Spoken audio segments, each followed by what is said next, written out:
When people talk today about making the workplace accessible, designing workplaces for people with disabilities, and designing inclusive workspaces, what does that actually look like across Australia? As a former teacher myself in the public sector, we make our classrooms accessible. The schools are fully accessible. But does corporate Australia follow suit across the board? We have a guest today who can give us some insight into that world and exactly what the hiring process feels like for somebody living with a disability. We have Daisy Wong joining us today on Rejected or Selected, a Security Awareness Champion, Australian Women in Security Award winner, and Security Culture and Awareness professional. She is also a disability advocate and someone living with what is a visible disability. Daisy speaks to us about her own personal journey, her professional career, and what it's like being a job seeker with a disability. Welcome to Rejected or Selected, a podcast with Simon Carabetta and me, Deanie Jagdor. We talk about job search woes, hiring horrors, and everything fair and unfair in and around our work lives. Hey everybody, welcome to another episode of Rejected or Selected. Hey Deanie, how are things going? Great, as always. Always good on a Saturday. Oh, that's good. I do. For those of you watching the video, if you do watch the video, Deanie's got a little fort, which was kind of handmade by her kids, which she's now using as her makeshift studio, which I think is fantastic. Yeah, amazing. Yeah. And also, I cannot pull it down because I'll get in trouble. So, like it or not, you've got this beautiful background. Anyway, That's fantastic. And if you're not listening, if you're not watching the video and you're listening out there in podcast world, that's all right as well. We're both very, very musically themed t-shirts today, I must say. yeah. Well, Pick the music t-shirts. the Me music and t-shirt. Simon. Simon's got a legend from the 60s, Oh yeah, I've got 50s, the king, got Elvis, 40s. the man himself. Yeah, and a bit more. Anyway, yes. we should probably get on with the show, Simon right? got distracted again as always. Daisy's just sitting here waiting for us to I know. We do have a guest, everybody. We promised it in the last show. We promised it, and you probably sat there thinking, "Yeah, right." But we have her here. So, yes. Yeah. Look, before we do get started, I think I like to just, maybe warm up our audience a bit. So, just a couple of things, Deanie, when we talk about things such as, I guess designing workplaces would be the word, right? Around hiring processes for people who have disabilities, we always talk about, what does that look like? What's the function look like there? Does it work? Is it actually accessible? But nobody asks, does it feel good? Does it also, preserve a person's dignity as well? Does it treat them like they're actually a human being and it's not just a compliance ticking a box, right? So I'd like to introduce our guest today, Daisy Wong. Daisy, welcome to the show. Thank you so much. It's great to spend, a Saturday afternoon in Melbourne with you guys. Oh. So thanks for having me. Fantastic. Saturday, truly it's 10 a.m. at Western time. Yeah. We're still waking up. It's morning over there. Yes. We are still waking up, yes. I'm only coming into brunch time. Yeah, absolutely. Yes. Cool. So very, very excited to have you on the show, Daisy. Really grateful that you're making the time to come and join us today. Dragging you out of your lovely weekend, I'm sure. I don't know what the weather is like over in... Where are you, Daisy, actually? I'm in Melbourne. I thought so. Is Mhm. What's the weather Hey, like Dean, today? you should Yes? say that about a minute ago. You might have missed it. Oh, It's all good. Ah, It's all good. okay. It's That's all right then. quite we it's are quite still waking up. cloudy. We are waking up. Right. You are still waking up. All good, all good. It is really cloudy and actually quite cold today. Mm. Ooh. Well, it's hot here as always in Bali, but I think for Simon it might be cold as well. It's perfect. It's a 30-degree day. It is a blue sky and it is a nice, cool morning at the moment. It will warm up. I'm going to jump in the pool later. That's Perth. What can I say? That's Perth. He is bragging. Simon is currently I live in bragging Perth. about I the That's don't need to brag. perfect weather. insane. I live in the most How beautiful could part of the you? world. What am I bragging about? Danny, where are you? Are you in Perth as well? No, well, I'm in AWSN time. No, AWSN. Oh my God, I've got AWSN in my head because Uh, Daisy's here. AWST, Perth time. I share Perth time, but I'm actually hence why the do mini you normally rave. work from Bali as well?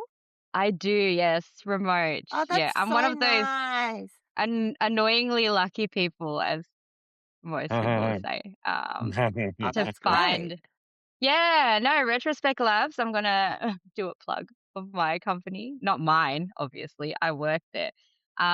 They're remote first, and obviously it's a case by case, but they do trust us to do our jobs, and they give us the flexibility to be able to continue doing so.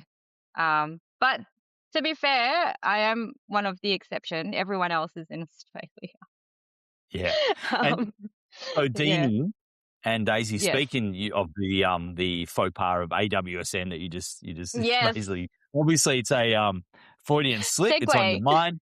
So Yes. AWSN for our listeners. AWSN stands for Australian Women in Security Network. It's a nationwide Australian non-for-profit which aims to get more women into cybersecurity and Mm, into leadership roles as well, and empower them to basically find their first role in cyber, move up the ladder in cybersecurity, and also tries to, I guess, dispel the myth that cyber is just for men, where it's not. mm, So it is a fantastic organisation, which I'm also a part of, and I'm very proud to be a part mm. of that.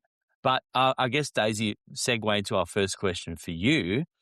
You went from an AWSN award winner in 2020 to now in 2026 a judge for their awards. What does that arc feel like to you? It feels like full circle because, to get to the first award felt like such a long journey, had lots of challenges. And, at one point I thought about leaving the industry before I found AWSN because Mm. Oh, I'm like, I was constantly told I wasn't technical, there was no role for me.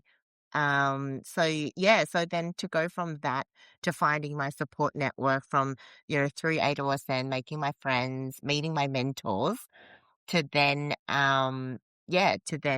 getting the award in 2020. And then, 6 years Mm-hmm. later, full circle, I'm now back and helping judge and, see the rising stars. I think it's kind of rewarding as well. okay. Yeah. It's really Mm. impressive what you've gone through. I mean, 6 years, it sounds like a long time, but during that time, you've also gone through so many changes and growth in your career. But even getting to that first point of, as you said, you nearly quit the industry. Joining AWSN was a career saving move for you, I guess, because you found your network and Mm, you found your support, which is amazing. But I'm really interested, what I'm interested in, right? Because everyone's path is different, right? of And course. I know that you have like very inspiring stories. So the very beginning of how you got your first job, this is really interesting to people. How do you actually get your first job in cybersecurity? And then all the way till now, where you are head of security awareness at Medibank. That's Yeah. insane. No, 6 years 100%. is not a long time to reach that I too. did it in longer than 6 years, probably 10. But no, I think Yeah. we have to rewind back to uni. I didn't do IT even.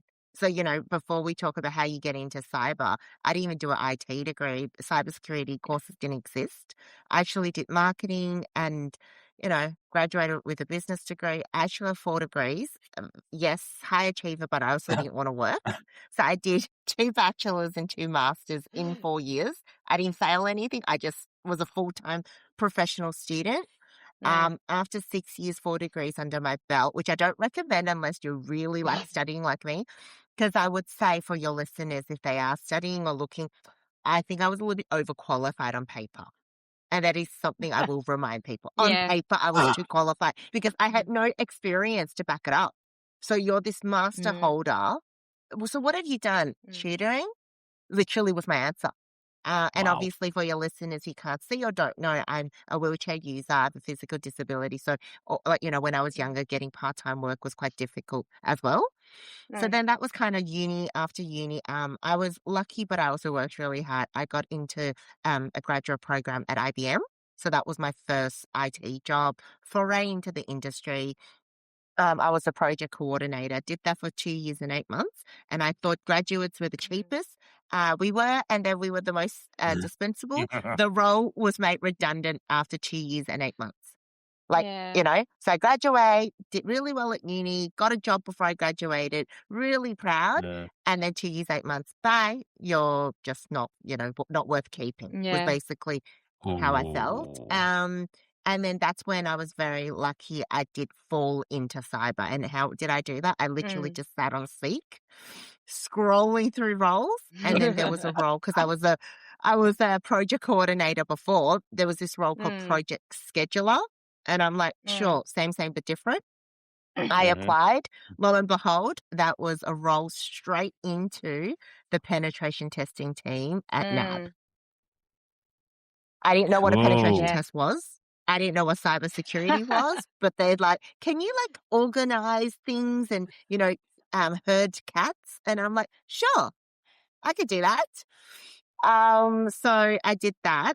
It's funny. I actually told this story to my NAB colleagues on Wednesday when we had dinner. I said, I'll never forget that interview. The hiring manager, he was kind of asking me questions about my experience, scheduling things, project management. Then he kind of looked at me and said, I'm really struggling to interview you. And I'm like, what have I said? What have I done? And he said, it's like I'm hiring for a Formula One car driver. I know you can drive, but will you be the next Michael Schumacher? And I'm like, the next Michael who? And I remember just saying, I just remember saying to him, because it got to a point where there was nothing I could do. And this is what I want your listeners to take away as well, like to advocate, have a voice, especially for women. Yeah. And I wasn't rude, but what I said to the hiring manager was, so-and-so, I've told you all my experience, all my education and what I'm passionate about. I believe I can do this job if you give me this opportunity, but that is all I can do. And I just left because, I'm not going to beg you for a role. I've tried my Yeah. best. I put my best foot forward. So then I went down the road, shoving my mouth with a gelato Messina. I literally got like 2 scoops and I was just like, what the hell, what the hell, what the hell, what the hell? So I was just like, I was so mad because I thought, I was like, I think it was a Yeah. bit offensive isn't the word I want to use, but it was a bit inappropriate. Like, as in, you either tell me where I lack or what you're looking for, but to tell me, Yes. I know you can drive, but are you going to be the next Formula One car driver? Just doesn't Wow. really Yeah. make sense to me. Okay. I'm going to ask a question. Did you ever get back to that hiring manager or did you work with them?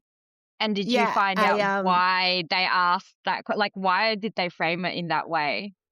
So amongst me scoffing down gelato because I was mad, the recruiter called back and said that the hiring manager wanted to hire me, but they wanted to push my rate down by a little bit, which was fine. I was like, 2-3 years Yeah. into my role.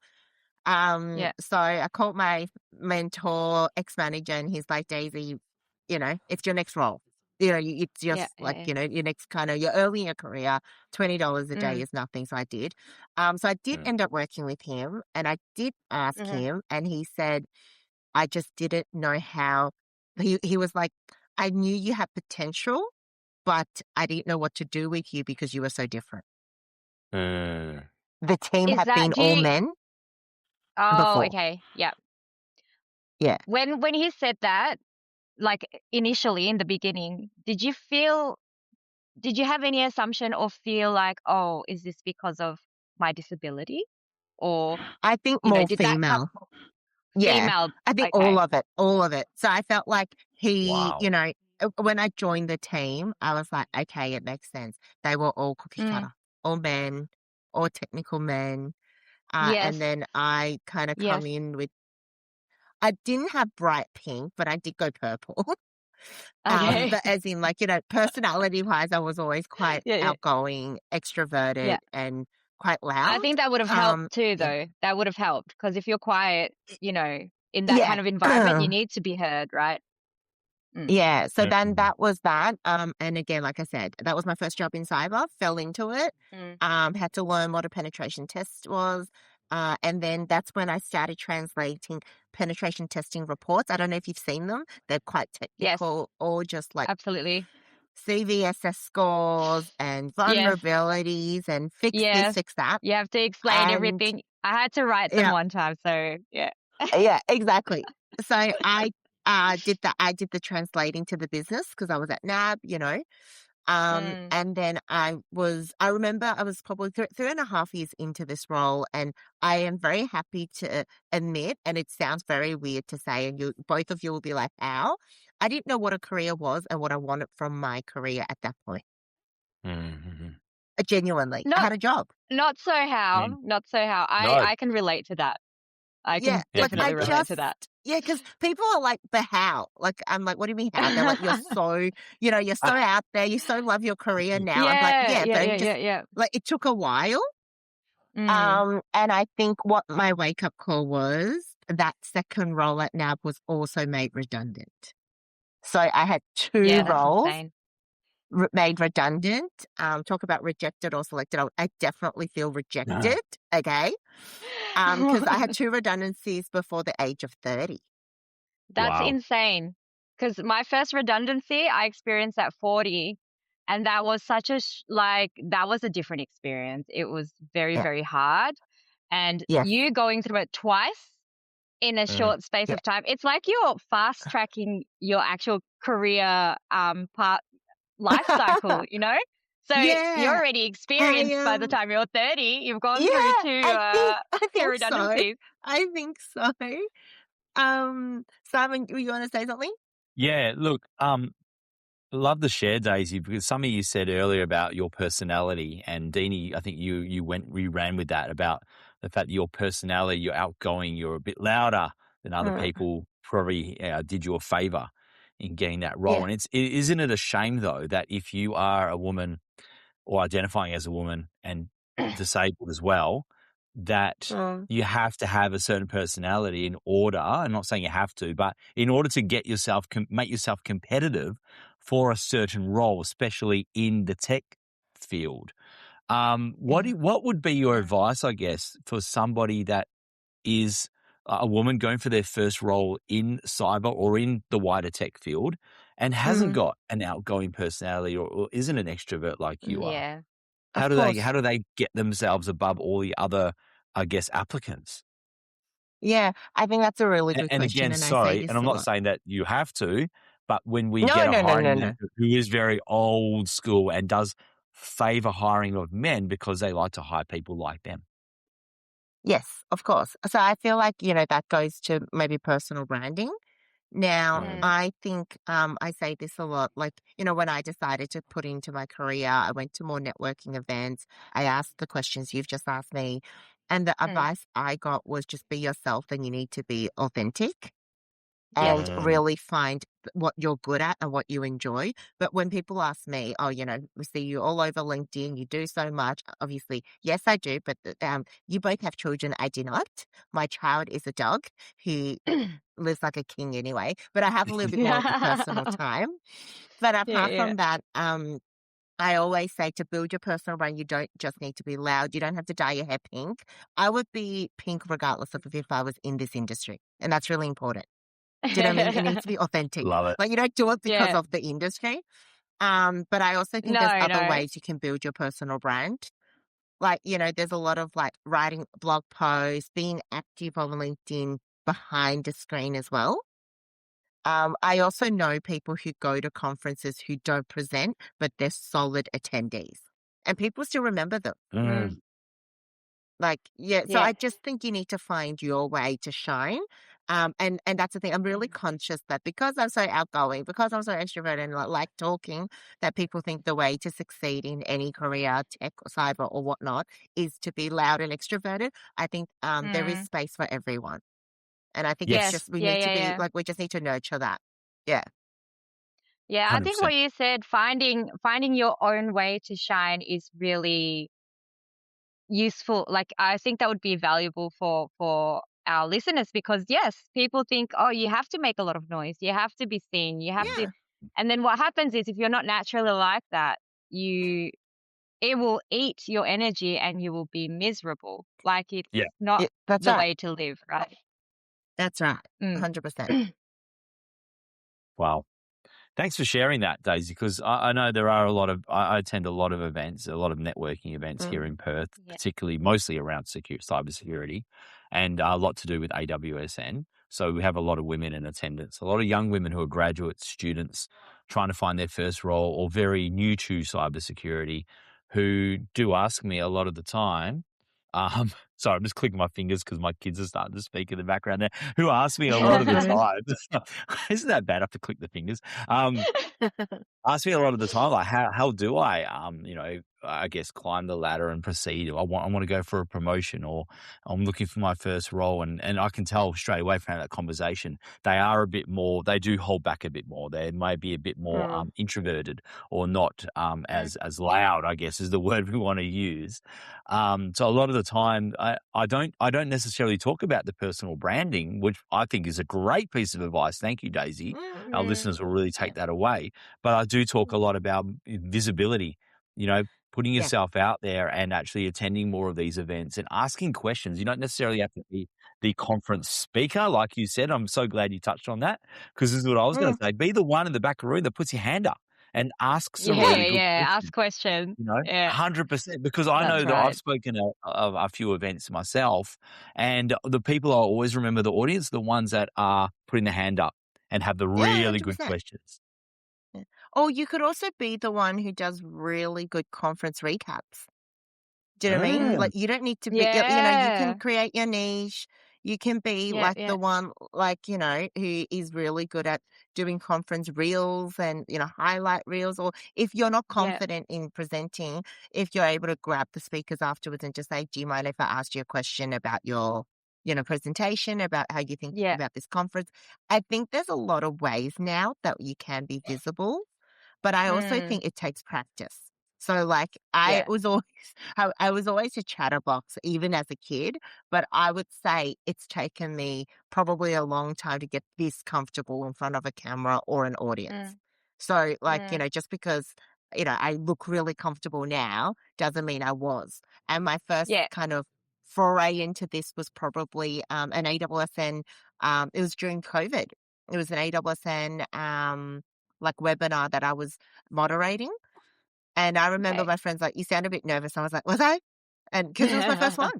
Like, yeah, and don't get me wrong, and don't forget, like, I was lucky because when I wanted to, get more um, visible and try to do this public speaking thing, I was lucky I chose to do it behind a screen. So I didn't have to Mm, have the physical disability so up and like, front and center because mm, I probably wasn't ready. And it's taken me mm, time. So I think it's important that we remind the listeners that, you might have potential, you might actually enjoy talking, you just haven't had the opportunity. mm-hmm. And it's okay, you can change your mind. Like, I always like, I don't yeah, understand why we all do something and we think we have to be experts in it. I'm like, you can Yeah, change your mind.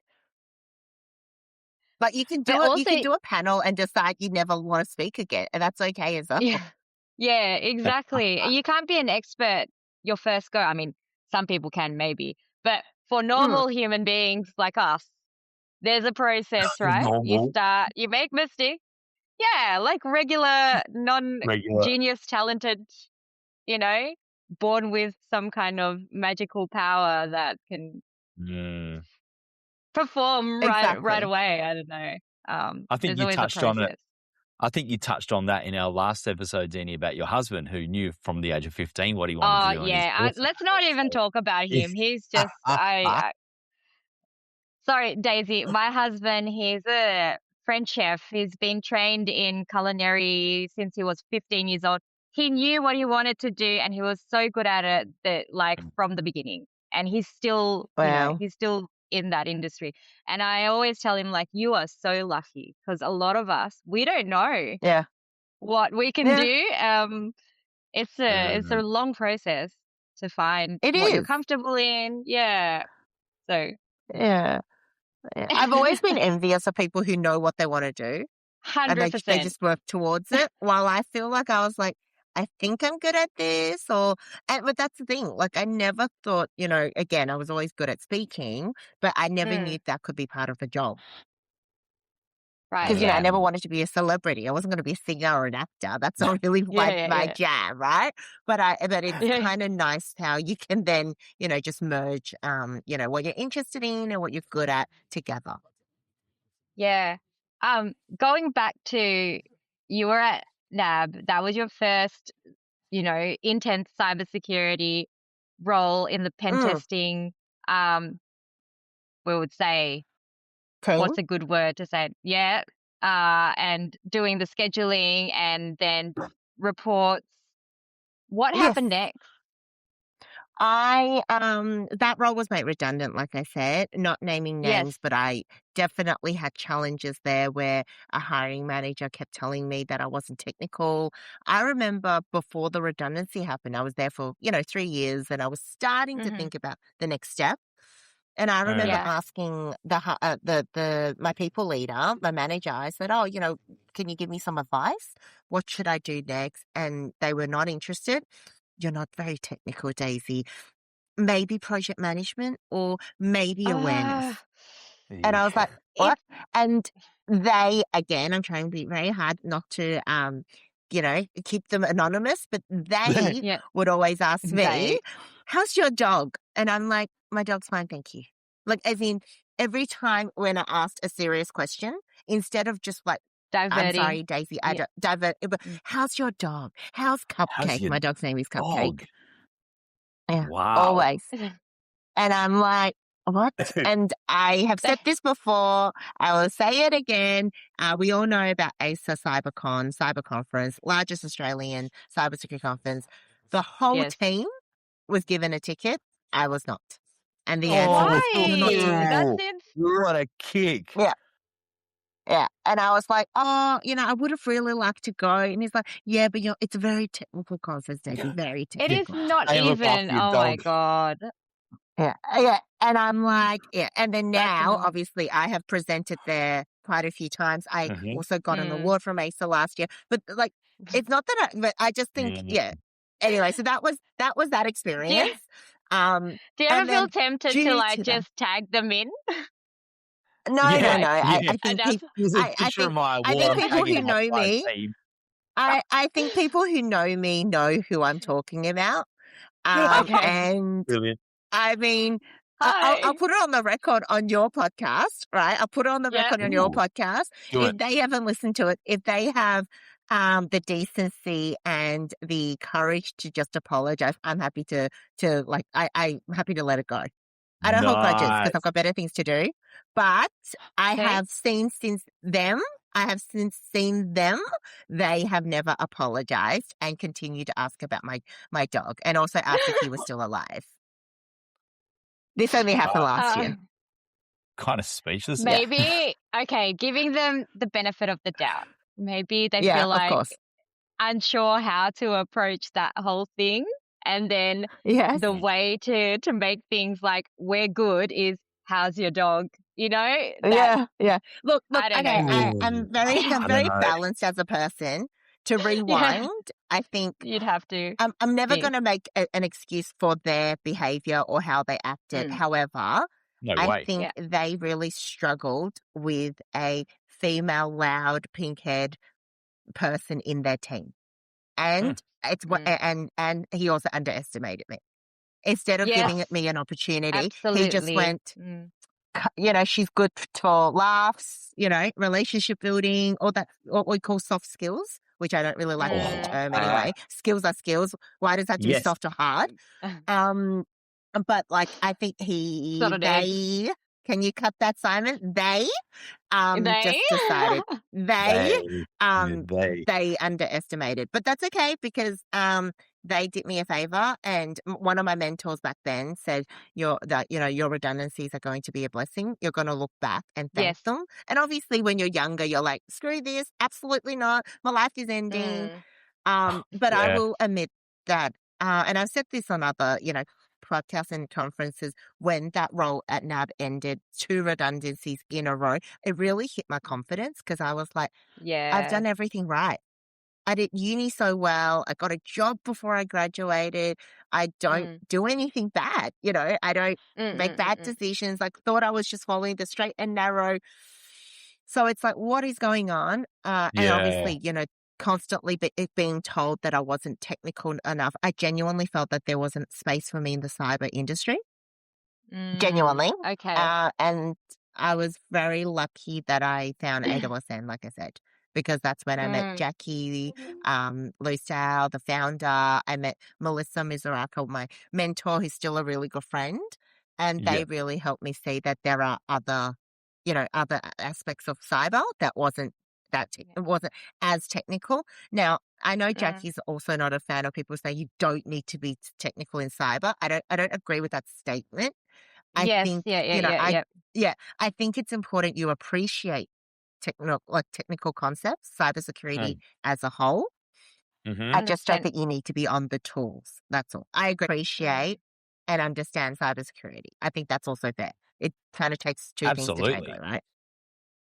Yeah. Yeah. Yeah, I completely agree with that. I mean, if you say you don't need any understanding of how technical controls work, how they can protect the service that the surf, sorry, how they can uh, help companies, protect from attacks to their tech stack, their surface, and and say that, oh, I can just come in and not even worry about that side is just Correct. that that's dreaming, because it is a Yeah. cybersecurity industry. You need to have some kind of understanding how that relates. Correct. But I think people Yeah. like us, where we come, well, actually, I do come from a technical background, but now my role is not specifically technical. Um, our strength is that we can tie that to the business objectives. We can actually translate what you were doing with the reports, Daisy, like translating it to Correct. why the business should care. But to be able to do that, you also need to know, what would happen if those technical controls weren't there, or if those attacks actually occurred. Mm. So what the impact to Yeah. business is. So yeah, you definitely need to have familiarity, an understanding, like underlying understanding of how things happen and why we need to do things. I think at this 100%. point, and I I don't want to agree. talk too much about cybersecurity in this episode, but I do think that we're at a Can't point help now it. in we've got a fantastic expert in cyber here. But I think we're at a point now where, with this industry, with cybersecurity, particularly in Australia, we have to accept that it is an extremely broad industry with lots of different skills. And yes, we need lots of people who do have skills on the tools and have the experience, Yeah, especially the yeah, experience. absolutely. But what Mm, we're also not considering is that there are a lot of other roles that help support those people as well. Correct. And also a lot of roles where, like you were just saying, people who need to actually speak business risk as well is Yep. really important. yeah. And not necessarily, a lot of people can't necessarily do that. It is a skill unto itself. So we need a Yeah. lot of those. Well, and I hate saying it, I don't want to use the term soft skills. They are essential skills. Learning how to Correct. use a Essential. SEAM tool is an essential skill. Learning how to Mm. communicate to a board is an essential skill. They're all skills that we need. Well, 100%. Yeah, Couldn't agree exactly. more. You you know what was not helpful, and it happens all the time, is the labeling. You put your team members, employees in a box, and Yep. you're limiting their ability to, where they have the willingness to actually gain those technical skills and contribute more Yeah. to your company. It's insane. Yes. Yeah. Yeah. But that's I the see thing. it I all the feel like time. if I had been given the opportunity, my career path might have been different. I don't know. Yes. Do you know what I mean? But I wasn't given that opportunity. Yeah. Yeah. Yeah. And yeah, so, but anyway, that was Mm. NAB. And Yes. yeah, after NAB, joined the Victorian government. I was a cybersecurity project manager. So I went back and did my Prince 2, Mhm. proper project Mm. manager certified. And I implemented vulnerability management. I organized a penetration test for one of the departments in Victorian government. And then one of my projects Mm. was a security culture and awareness program. And that's when I met, my Ooh. mentor and friend, Melissa Mizuraka, who was part of AWSN, who introduced me to Jackie. And she was like, I think you've got a knack for this. And I'm like, a knack for what? Mm. She's like, you communicate really well. You connect with people really well. And you did marketing. You can use all these skills in something called security Mm. culture and awareness. That's where you educate employees, could be customers, Mm. could be, whoever. So yeah, that's kind of my next role. And then Mm. I eventually moved over to be the cyber culture and I think engagement lead for the whole of VicGov. So that was kind of Nice. Mm. my first Wow. big, yeah, that was kind of my first big kind of leadership role. I had like a small team, but I did go coordinator. Do you know what I mean? I feel like at one point all my friends were improving and all the graduates at IBM, everyone's like, I'm now a manager. I'm now on six figures. I'm now doing this. And I'm like, I've just had two redundancies. Okay. Am I ever gonna Yeah. make it? So I think it's important that you back yourself because I think it's human nature to compare, right? None of my friends ever Yes. compared with me or make me feel bad, but they're just sharing their success, which is absolutely Mm. fine. But I think for me, I was just like, I don't think I'll ever make it, but I did. I did. So I think I You went did. from, NAB to the leader role. My first kind of leadership role was probably 2.5 years, 2 years. But at the same time, within those 2 years, I was like, okay, what is this networking business? How do I do it? What do I do? Who do I Yeah. network? And you will be rejected. I'm sure we've all been Mm. rejected before when we Oh, tried to speak to absolutely. someone. Yeah.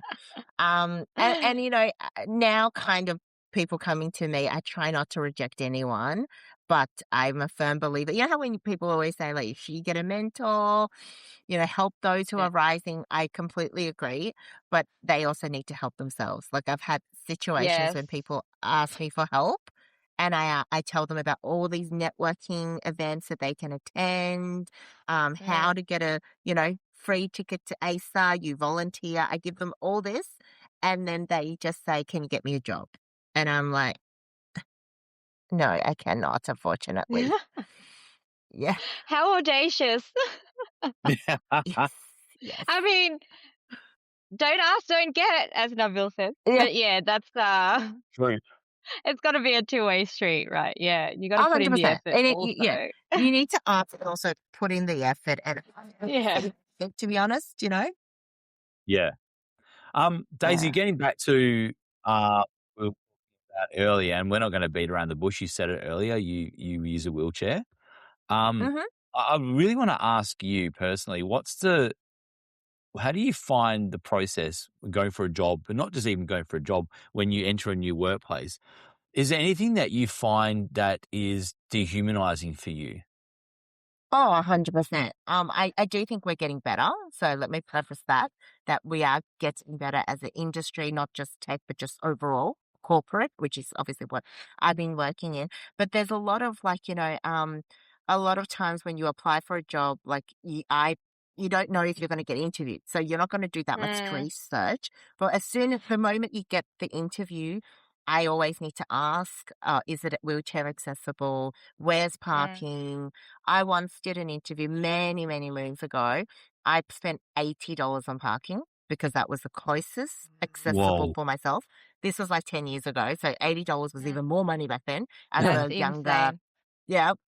And I remember going and I had told the recruiter that I was in a wheelchair, disabled. Mm. And then the hiring manager still went ahead and asked me questions about my skills, my experience, but she was more concerned about whether or not I could make a cup of tea and go back to my desk.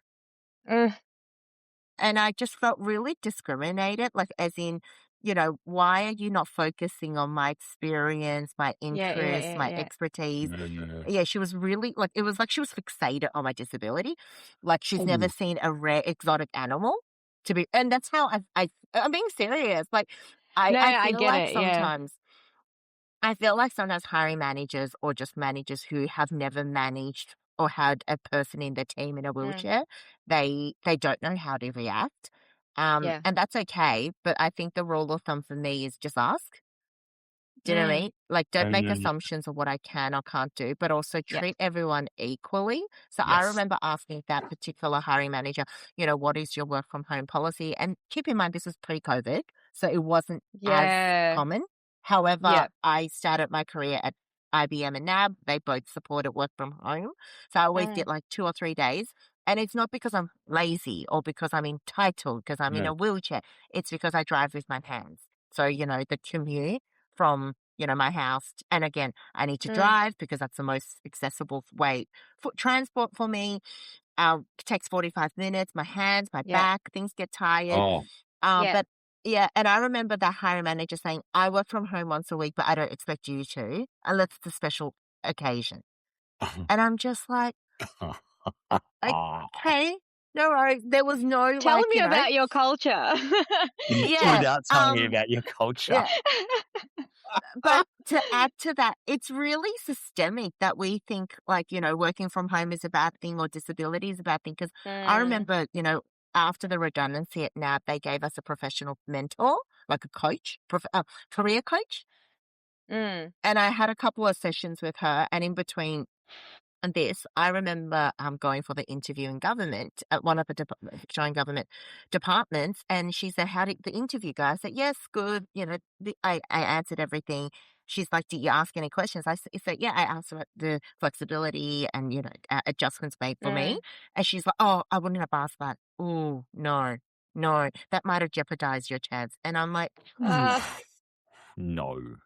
and I'm it's like, a and this different is why I time. want to different. This wasn't that long ago. This was only like 7 years ago. Okay.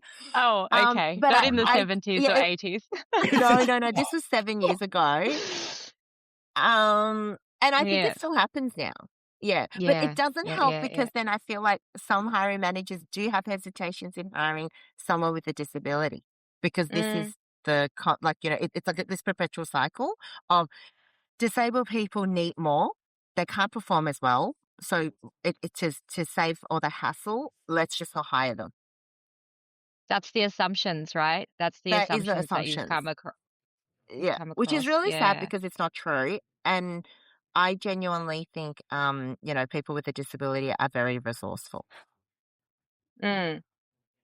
So, what would be your advice to potential hiring managers, potential employers, recruiters?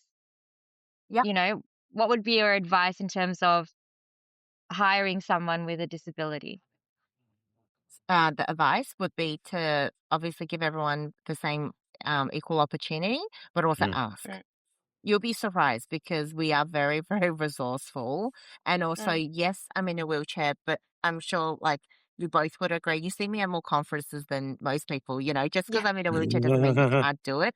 You just don't Mm, see the behind the scene. So I'm flying yeah. to Canberra next week and to Sydney within the same week, one for a bit of a holiday, but one's like an opportunity to speak at a conference. So Mm, I'm doing Canberra and Sydney in a week, and I'll be there. But the behind the scenes is crazy. He's taking me to the airport. He's getting me onto the plane. He's picking me up. You know, there is a lot, but I think when there's a will, there's a way. So don't make Yes. mm, assumptions just because it's harder. So 100%. whoever it is, this conference speaker might need to give me an extra 2 hours. They might need to pay an yeah. extra $150 to get me a wheelchair taxi, but it is Mm, possible. So don't discount that person just because they have a disability. And Mhm. I just wanted to highlight it's not just physical disabilities. I don't want to be the voice of every kind of yes. disability out there Okay. because I Yeah. can't be. Okay, there's so Yeah. many Yeah. types Yeah. of invisible disabilities, challenges, illnesses. And I think they Mm, also need to be given the same opportunity as well. Yes. I mm-hmm. was talking to my friend who has chronic pain due to spinal injuries and things. She Oof. Yep. looks absolutely able-bodied, if that is Mm, the term you'll allow me to use. So if you Yes. look at her, you would not think, but on a day-to-day basis, she's in a much worse, no, I wouldn't Oh, say condition, but it mm, impacts her day to day a lot more than my disability impacts me. yeah. right. Yeah. Yeah. So Completely I get think, Yeah. so I just wanted to highlight that as well. Yeah. That's good Thanks, to Daisy. raise because not many people actually realize, Mm. invisible disability is a thing. The first time I Yeah. actually had it presented to me formally was when I was working at Jacobs and they had awareness week of disability and invisible disability, and it generated a lot of discussion. And yeah, it was really useful for the employees to actually understand that, hey, you might have a 100%. colleague that is going through something. So Mm. um, Yeah. yeah, it's good And that you like, raised that as well. we're also female. A lot of my girlfriends like have gone through IVF, and then it's like a Yes, spectrum, right? Like, there's just period pains, just the cycle in general, and then it's, yes, the IVF and hormones, yeah, the yeah, hormones. the And yeah, I wouldn't wish IVF upon anyone. It is quite No. it's a brutal grueling from yeah, process. Yeah, yeah. yeah. And then on the other end, it's like perimenopause and menopause. So Mm. I feel like, but these are Hello. all things that are, So, I'm just just announcing saying, to the not world. you. Just No, but announce it. But no, I I'm just, happy to yeah, announce. I'm no, excited I to just think, announce I'm in perimenopause, so should do a no, but LinkedIn I just post. think, you should do a LinkedIn. No, but I just think like, I'm just very conscious of how visible my disability is, and that's why it might Mm, be easier sometimes, right?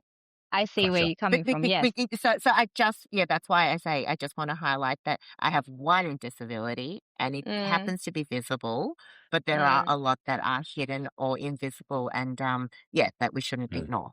Thanks, Daisy. yeah, That's a really exactly. good point to raise. Mm. Yeah, it's and something not a lot of people do think about consciously. Ex- One final question for you, Daisy, and we'll see where this takes us because it could be very open ended. Is mhm. Australian corporate culture getting better at, um, I guess, recognizing people with disabilities, but also making things more accessible, or is it just something they like talking about? It's a great question. No. I think overall, Australian corporate organisations are getting better when it comes to diversity, equity, and inclusion. There is a lot of talk. I always joke with my friends. I feel like every month there's a flavour. And obviously there's so many initiatives that we need to support, right? But to give you an Mm. example, my employer, Medibank, has done well in the sense that each floor there's accessible bathrooms. And in female bathrooms, Ah, they provide Wow. free tampons and sanitary pads. They also provide it in accessible bathrooms, which is amazing. And Oh, that's because I amazing. can't, yeah, because like first of all, they provide it for those who identify as female.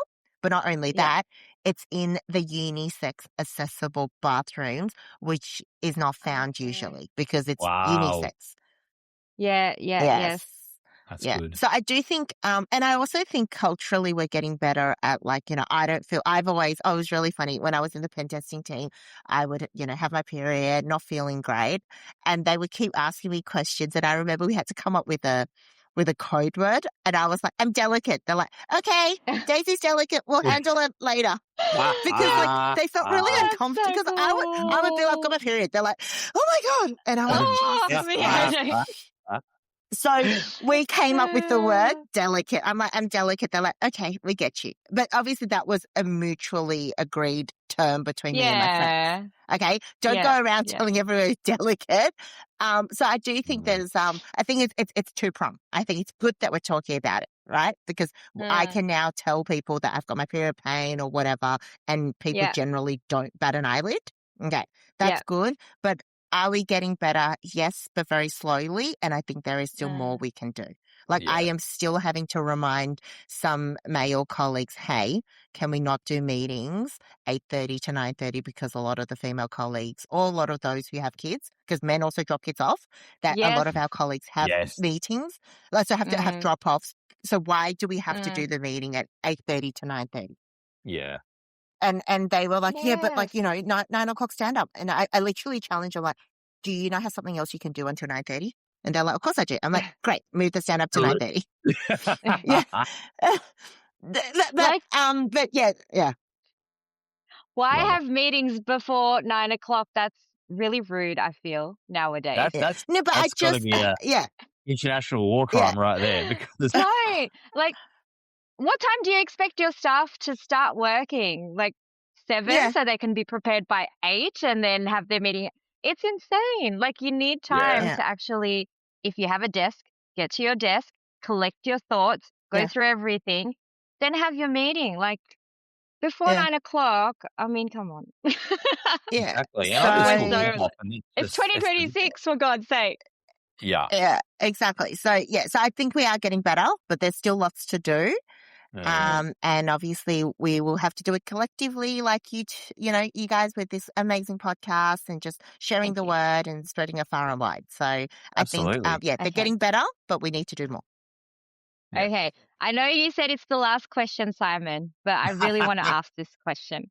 All good. I knew I this was always coming. put the last question and sneak I knew it one was in. coming. All good. Okay, sneak one in. Sneak one in. Most importantly, for someone who has a disability and is currently job searching, Mhm. what is your advice to them?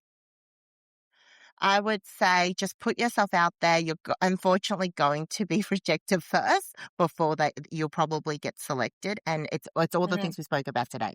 It's the misconception. It's the hiring manager's unconscious bias. Because I think all mm, my friends who are now who have spent time with me are like, I actually understand a lot more about how what true accessibility means. So I mm. think I would say any advice is just keep going, don't give up.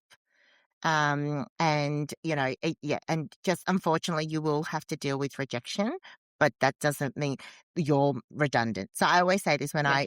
the roles when they were first when those roles were first redundant, I used to go introducing myself as hi, I'm Daisy. I got made redundant from NAB, or I'm redundant from NAB, and there's someone literally because I tied my identity so closely with my job. Do you know what I mean? Yes. It was like, Yeah, yeah, yeah. what am I without a job? What am I Mm, without, and there's a bit of Chinese culture that plays into that, shame Yeah, and stuff like that. yeah. mhm. And I remember someone pulling me up and they said, hold up. I'm like, what? They're like, you're not redundant. Your role was made The redundant. role. Anyone could be in Yeah. the Language role. is And I important. think, Yeah. so that's the other thing Yeah. I would say. I would tell anyone with whether you have a disability or not, looking Mm, for Mm, work, mm. to be kind to yourself. mm. And Yeah. sometimes, and I do believe everything happens for a reason. Like, Mhm. there have been roles that I've applied for where I'm like, I should get it, perfect fit, ready to go. And it doesn't work Same. out. And you obviously, disappointed, right? Yeah. But Happened I to all of think, us. yeah, it's Yep. happened to all of us. It will Yeah. continue to happen to all of us, unfortunately. But I do think eventually the right role will come. And practical tips, Daisy. So Mm. I have a disability. I want to apply to a job. Should I state my disability straight away, or what's Mhm. Good what's point. Yeah, what's so the best approach according to you? yeah, I think HR laws say that you can't tell or they can ask. I think there is like an optional, Yeah. most applications have an Okay. optional box. Do you identify? Always say Mm, yes. Now, again, mhm. it can be challenging if yours isn't a disability, but it's a condition. Remember, there's different Yeah, right. kinds. Yep. But my Mhm. practical advice is to be upfront and honest and ask for what you need immediately, because there is no point in trying to fake it till you make it. Like, Yeah. let's just say I Yeah. don't tell my employer that I need parking that's accessible and close by, and I just try and wing it and find street Yeah. parking. True story. I did that once in an older Yes. job where they didn't provide parking, but I really needed the job. I wanted the opportunity. So I said, I'll make it happen. Every 3 hours, I was moving my car. Oh, that's insane. Oh my So I goodness. think just be Yeah. upfront, and Yeah. also I think it's harder for those just starting out to say no because Mm, you want to say yes to mm, everything. I think mm. it's important that you really consider what Yeah. is the right decision for yourself. Yeah. Yeah. Look, that Yeah. resonates. I've got a very good close friend. She's looking for her first job in security. She's completely deaf. She has got a cochlear implant Oh, that she had since she was okay. born, but it is, impediment, and she keeps it off her CV. And I have told her a few times, you might want to just suggest it sometimes because, again, you don't want to be in a role or get a role where you are going to have to then say and explain yourself and make things harder Mm, for yourself. So, yeah, it's a tricky area though. mm, That's the thing, right? Because how do you put it on your CV Yeah. that it's not a deterrence? Because Mm. you don't want to have it in, like, do you hide it in a sentence or do you, yeah. it is hard though. But I Mm. think, Mm, yeah, if there's no opportunity to tell, like, to identify someone with a disability, I Mm. mm, often just tell the recruiter when they call. Yeah. I'm not yeah. sure if you know, but I just wanted to let you know and highlight that I have a physical disability. I'm a wheelchair Mm, user, and then we just go from there. yeah. And it's good. Like if a prospective employer kind of just says no straight away, I mean, you dodged a bullet. I love 100%. using this. No, he does a Dodged a big bullet. bullet. Yeah, yeah, yeah. Yeah, That's big time. exactly right. Well, I don't have any more questions.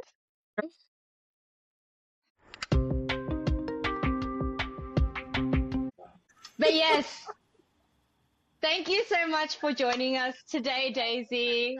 Technical difficulties, but we have hopefully recorded the Yeah. podcast. Simon and Jeannie will confirm. So- do the outro now. So Daisy Yes. was unfortunate. Well, I was rejected by my own podcast just a few moments ago, ladies and gentlemen. Daisy is now joining us via WhatsApp on my phone. So Yes. after a few minutes of that and some harmonica playing by me because I've gone completely insane in the membrane, we are now able to do an outro for our Yes. episode. We literally only We- needed 1 minute of Daisy's time, and my We just internet- wanted to, yes, we just wanted to publicly thank Daisy for her patience, her genuine sharing willingness, and the time that she's given us throughout all of these lovely conversations, but also, technical difficulties that were not resolved. But anyway, we're making do. Thank you so much, Daisy. Thank you, Daisy. No. Thank you so much for having me. It wouldn't be a tech cyber related podcast if we didn't have a few tech issues. So, way around it. Thank you so much for having me. And yeah, if any of your listeners have any questions, I'm more than happy to connect via LinkedIn. And thank you again for having me, and all the best with the podcast. Thank you. Thank you, Daisy. Appreciate your time. Sorry for the technical No worries. difficulties, but it's been No amazing issue having you at on the all. podcast. Thank you, and have a great weekend Thank as you so well. much. You too. Have a good weekend. Bye. Bye. As always, we will. I better add that now. As She's in the as bathroom. We always, don't want anything. thank you. Thank you to our ever patient audience of about 12 people for bearing with us through these technical difficulties. It has been a pleasure, though, being able to present to you another topic regarding corporate Australia. Deanie, thank you, as always, for joining us here on our lovely show. Always a pleasure. Always a pleasure. And I hope to see your fort next time we talk as well. Oh, I think this is going to be a thing. I think we'll keep this set up. You have to do it. And the harmonica's going to come back next time, folks. Oh, okay. Sorry, I had to throw it in. Amazing. You need to play that so I can put it in the outro background. Why don't I just play it right Send now? me Who a wants to- recording. No, I can't. Send me a recording of that. No, I'm serious. Send me a recording of that. We're going to use it. Absolutely. I'll send you some Civil War era harmonica playing. How about that? Lovely. All right. Anyway, this is what you get on Rejected or Selected. See you next time.